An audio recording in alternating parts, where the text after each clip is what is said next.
I think that DeBoer right after the game knew exactly what his odds were of coming back to this club again. It wasn't going to happen. But I still having a hard time wrapping my head around that. I think as a head coach, you have to justify some of the moves that you made.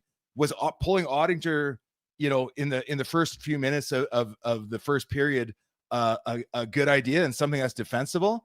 No, it felt like an overreaction to me. I get you're trying to get your team sparked and get them going, but pulling your franchise player just seems like a no-win situation. In fact, Chevy, what he, I'm going to quote him here. What he said, he did say we wanted to play with a lead. And he goes, I don't blame it all on Jake, but if you go back to last year's series, he's lost 6 of 7 games to Edmonton, and we gave up 2 goals on the first 2 shots.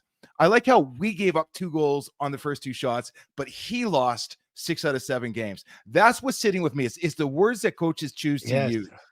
Listen, I tell you what, you've got to go. Your captains and your coaches from time to time need to call up players. But at times like this, there's no sense dragging a guy through the mud after you get eliminated from the playoffs. It was a team loss. And if he thinks Ottinger might not have been his best he's ever been, the best that we've ever seen him, but if you want to blame that series on Ottinger, you're watching a different series than I saw. Well, and that's the thing. Like, he failed as a coach 2 years in a row to get them motivated enough to reach where Edmonton is.